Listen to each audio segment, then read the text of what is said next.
Bonjour et bienvenue dans un nouvel épisode de Sois sage et parle fort, le podcast pour oser, se changer, ne plus se conformer, rire, parfois pleurer, débattre de sujets et anecdotes variés.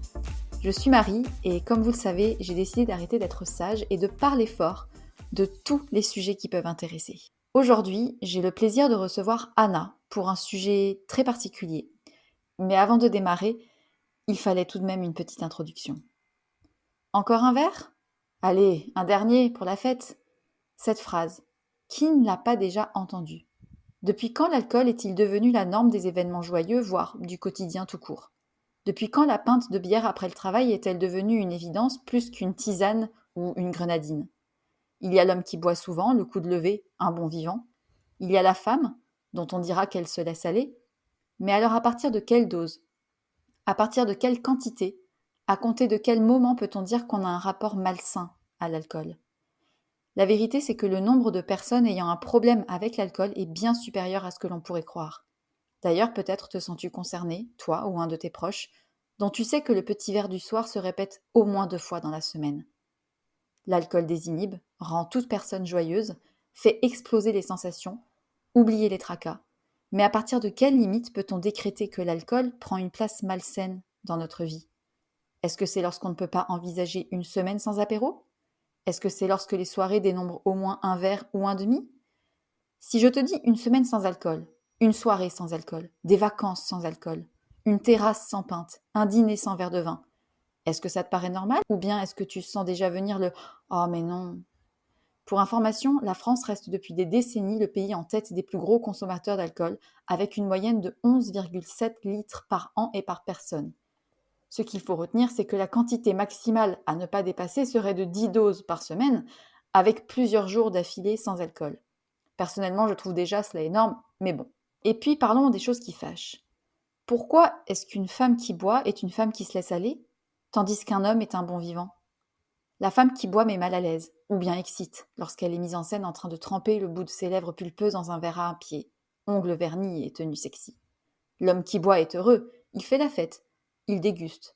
La femme séduit, se laisse aller, s'enivre, se ridiculise. Non, mais moi j'ai pas de problème avec ça, c'est pas comparable. Ah bon ?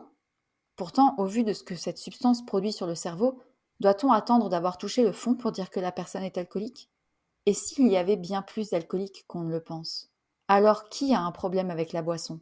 À partir de quel type de comportement peut-on se regarder en face et s'interroger, soi-même, sur son rapport avec cette substance légale mais terriblement nocive ?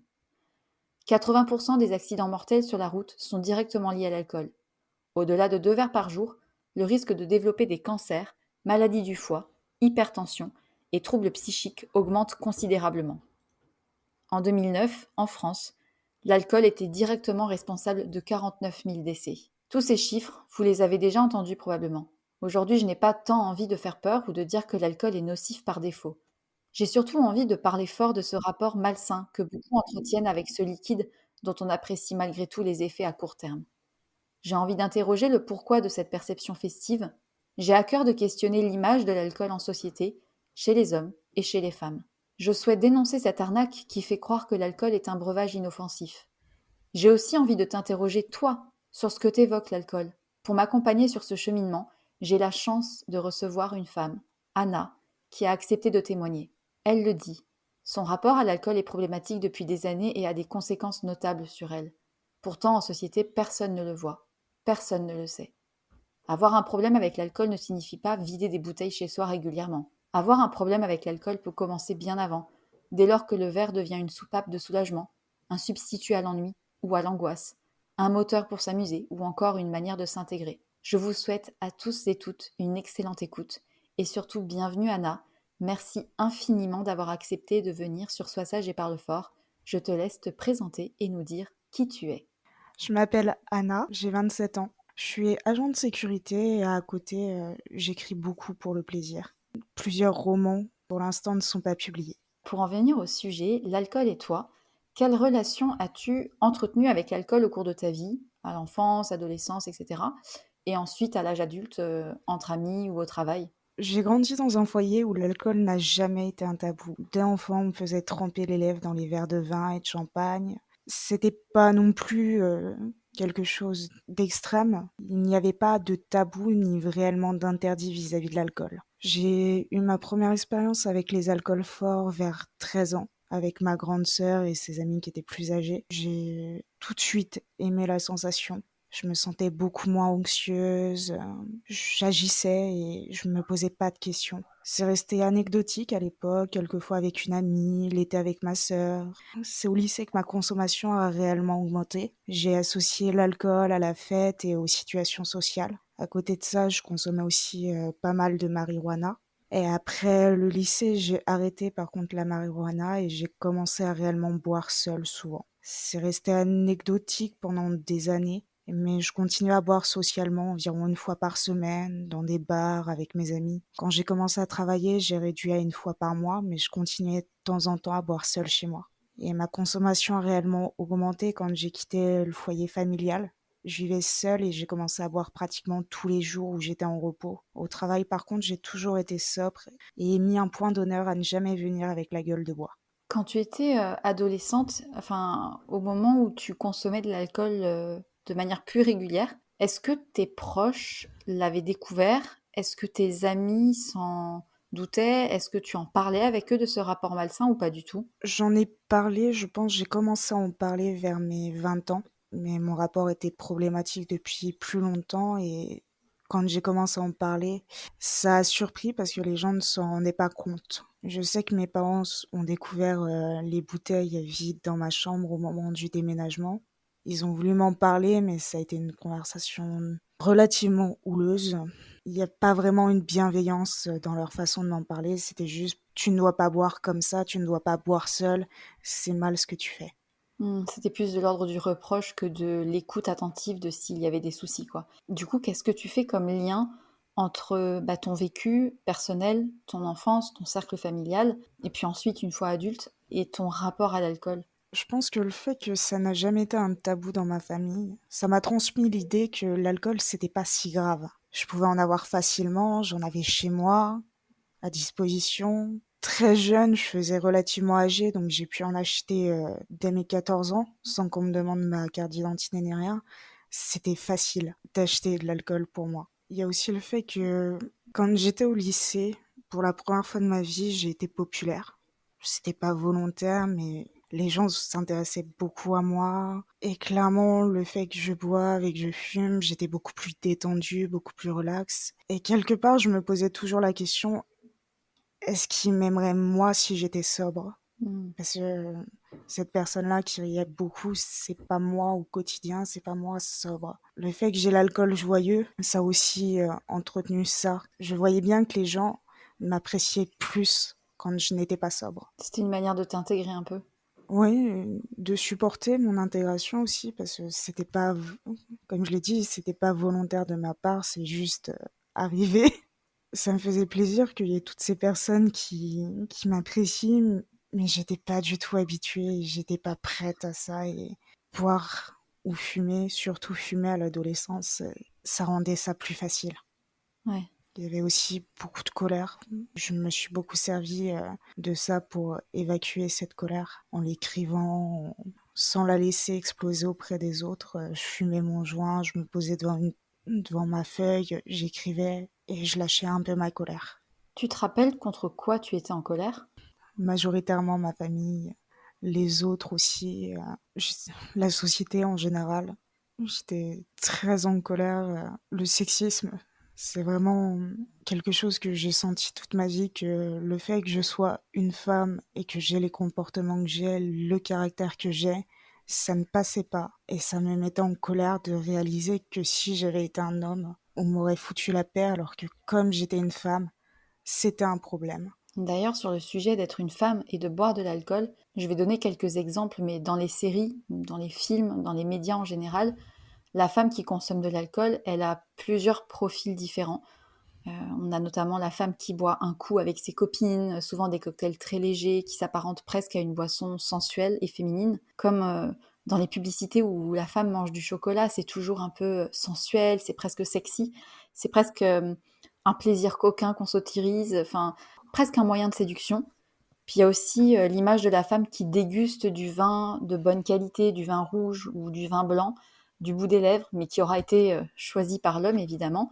Puis il y a une troisième image de la femme qui boit, c'est la femme pompette, puis ivre et carrément désinhibée, et qui du coup sera forcément mise en cause si elle est agressée. Ces différentes captures de la femme qui boit, à ton avis, qu'est-ce que ça révèle de notre société et de la perception qu'on a de la boisson alcoolisée de manière générale? Je pense que ça démontre que pour la société, l'alcool, et en particulier les alcools forts, reste le domaine des hommes, tout comme l'ivresse. On va accepter que la femme s'alcoolise légèrement, qu'un homme les introduise à certains alcools, mais si les femmes tentent de s'affranchir de ces deux cases, il n'y a plus de salut pour elles. Quelque part, ces représentations infantilisent les femmes.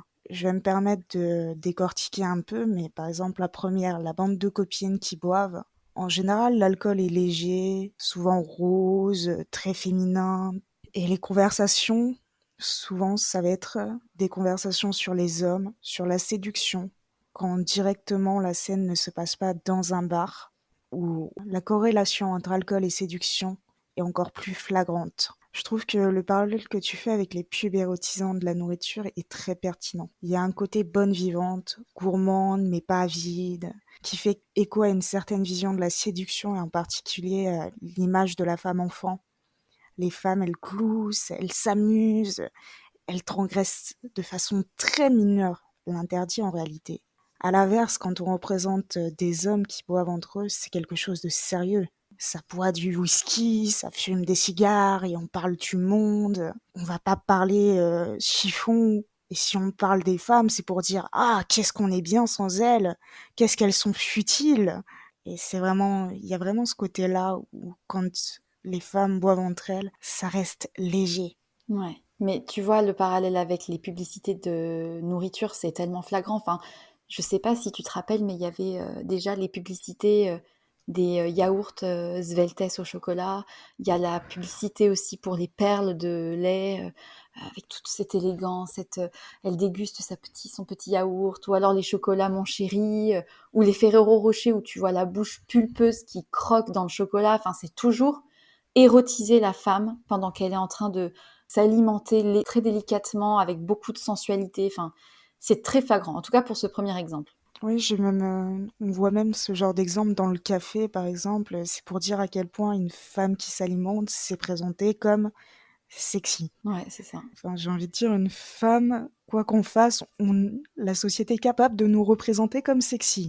Dans la seconde, la situation est assez limpide. L'alcool est masculin et la femme se contente de goûter à ce que l'homme lui propose parce qu'il sait mieux qu'elle.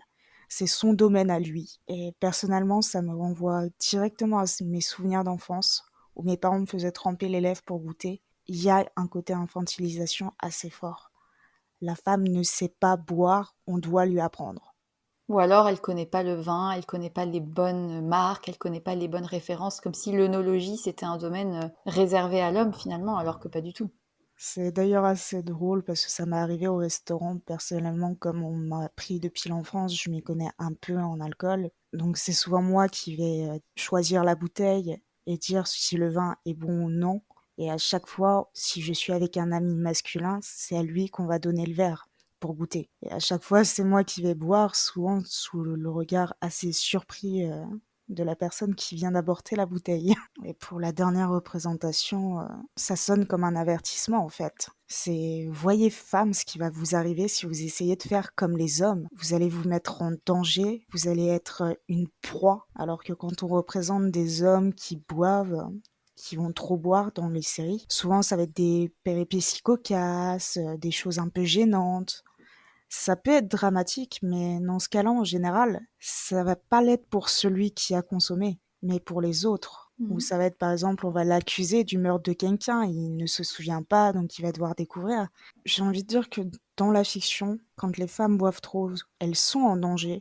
Quand les hommes boivent trop, ils sont en danger. Ouais, c'est une remarque très pertinente ce que tu fais. Et puis même dans les cas où l'homme se ridiculise, à la rigueur, on rigolera. On va rire de son attitude parce qu'il a trop bu et ça va être marrant. Ah, tu te rappelles hier, machin. La femme, ça va pas être la même histoire. Si jamais tu fais des choses, entre guillemets, dues à l'alcool, après, tu vas le payer cher le lendemain sur ta réputation, quoi. C'est ça, Il y a toujours des conséquences extrêmement négatives quand une femme boit trop, alors que l'homme peut s'en sortir avec juste quelques taquineries, en fait. Une femme, ça peut aller jusqu'au meurtre. Son meurtre à elle, bien entendu. Elle l'a cherché quelque part, si elle a trop bu, elle s'est laissée aller au point de ne plus savoir ce qu'elle faisait. Et donc, ça déresponsabilise complètement les hommes qui sont pourtant alors souvent à l'origine des agressions s'il y en a. Effectivement, c'est comme, par exemple, si la femme se fait violer, on va lui dire: «Pourquoi tu avais bu autant?» On ne s'interroge jamais sur pourquoi l'homme, en la voyant dans cette situation où elle n'était pas, en capacité de consentir, s'est dit: «C'est parfait, j'y vais». C'est horrible, mais c'est vrai, hein. Et puis en fait, c'est pas vrai que dans les films, c'est vrai dans la vraie vie. Et c'est dramatique parce qu'en fait, ce rapport à l'alcool et cette perception qu'on a, elle entretient totalement la figure patriarcale de l'homme qui sait, de la femme qui suit. Je pense que l'alcool a beaucoup à voir avec une question, voilà, de sexisme. Oui, il y a vraiment une grosse problématique sous-jacente sur le sexisme et à quel point l'alcool est considéré comme masculin et à quel point on va faire payer les femmes qui décident d'aller, sur ce territoire.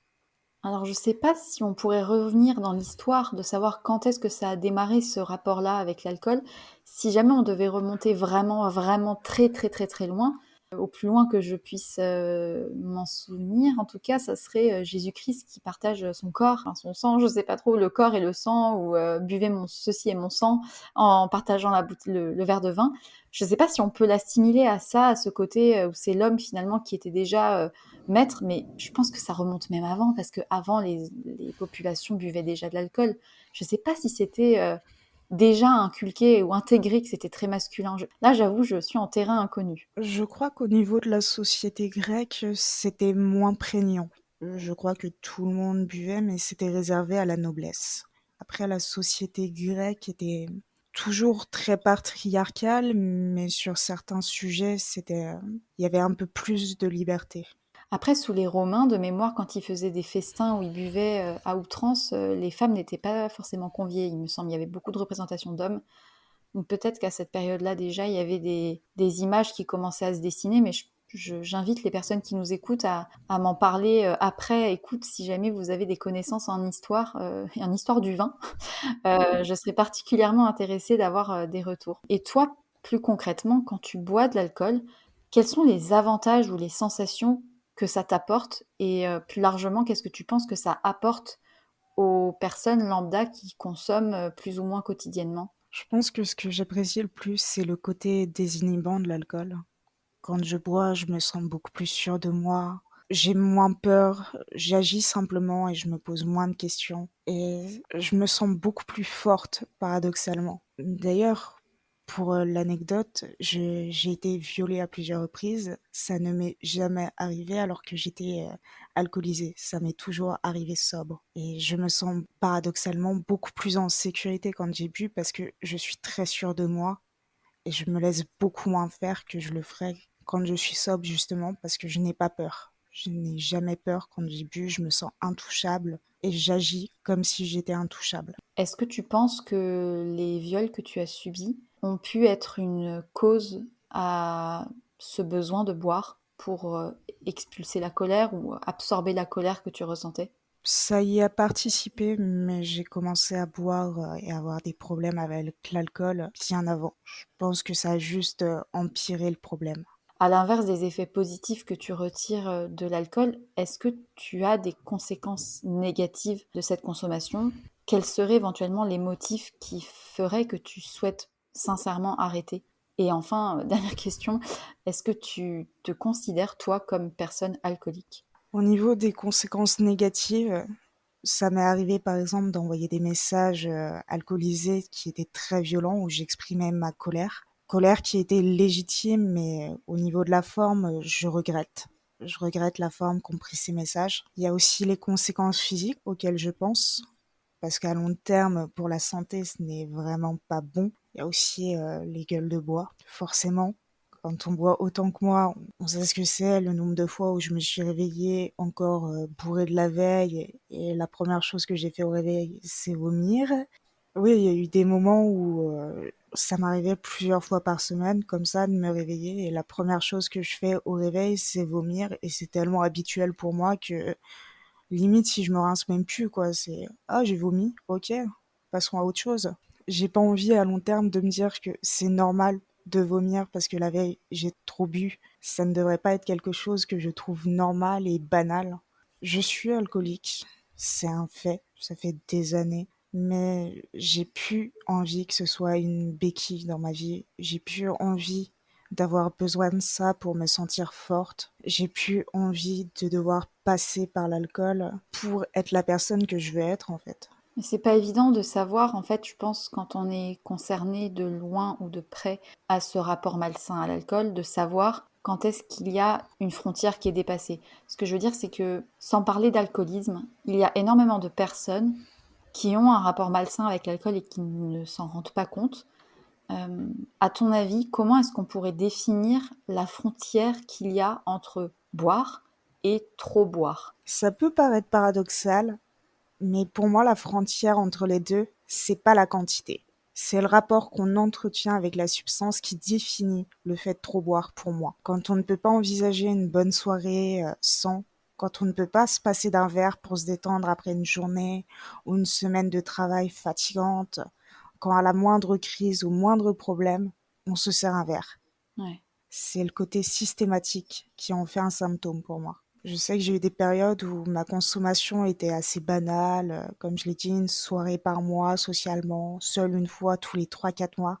Mais je me sentais toujours alcoolique parce que je le ressentais comme un besoin, pas juste un plaisir. Et je pense que le besoin est ce qui caractérise profondément la différence entre boire et trop boire.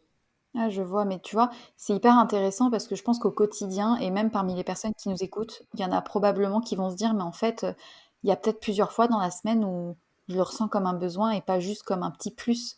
Et c'est, je pense, pas facile de prendre conscience qu'on a peut-être un rapport malsain avec l'alcool parce que c'est quelque chose qui est très très mal perçu.